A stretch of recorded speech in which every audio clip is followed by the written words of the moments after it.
आइए शुरुआत करते हैं आज की कक्षा की। मेरी इंग्लिश बहुत कमजोर है, क्या मैं सिविल सेवा की परीक्षा दे सकता हूं?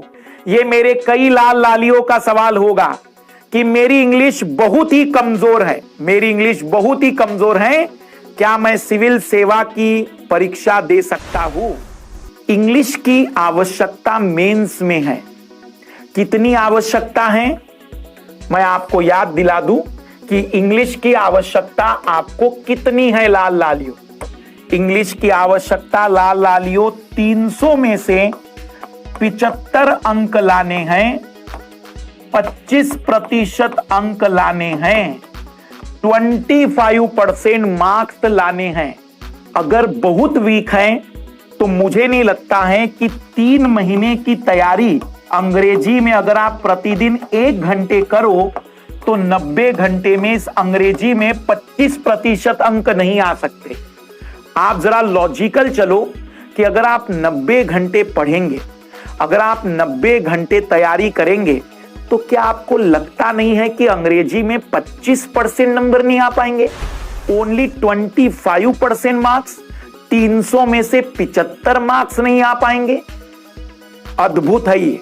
इसलिए दिमाग से निकाल दीजिएगा इस चीज को कि मेरी अंग्रेजी वीक है, इतनी भी कमजोरी हो, मेरा गणित वीक है, निकल जाएगा।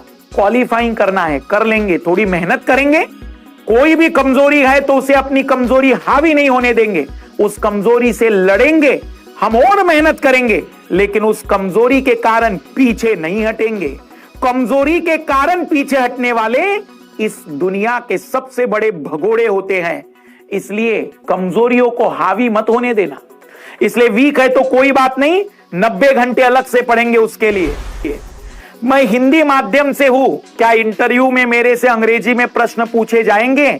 यदि पूछे जाते हैं तो क्या मैं उन सवालों का जवाब हिंदी में दे सकता हूं?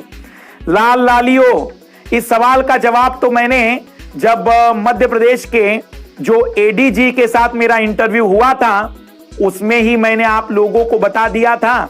उन्होंने खुद आपको बताया था इस सवाल का जवाब कि जब मुझसे इंटरव्यू में अंग्रेजी में पूछा गया तो मैंने रिक्वेस्ट करके कहा कि क्या मैं इसका आंसर हिंदी में दे सकता हूं, और यदि प्रश्न समझ में ना आया हो तो आप सब कह सकते हैं कि सर क्या आप इसे हिंदी में बता सकते हैं? आपके बोलने का तरीका और कॉन्फिडेंस कितना है वो इंटरव्यू बोर्ड देखना चाहता है।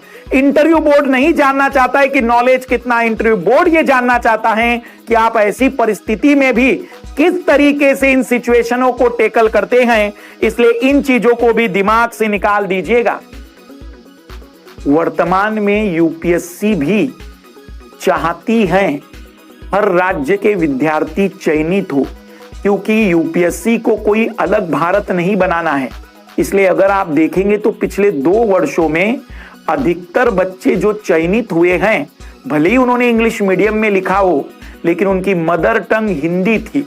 इसलिए मैं आप लोगों को बताना चाह रहा हूं, जैसे आप इस बार का टॉपर देख लीजिएगा, आप अगर उन टॉपर को देखेंगे तो बहुत अच्छे शुद्ध हिंदी क्षेत्र से आते हैं।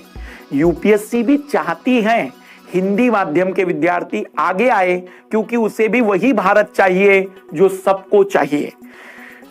इसी टाइप के वीडियो के साथ फिर हमारी मुलाकात होती चली जाएगी। इसी टाइप के वीडियो के साथ फिर हम मुलाकात करेंगे।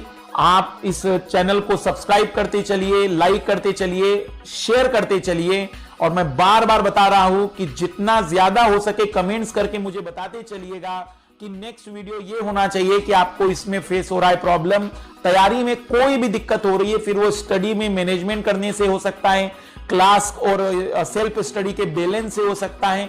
वो सारी प्रॉब्लम जो आपको लग रही होगी कि एक दिक्कत के रूप में आ रही हैं, कमेंट्स में डालते चलिए। हम नेक्स्ट वीडियो उसी टाइप में देते चलेंगे। तब तक के लिए सभी को best of luck, good day.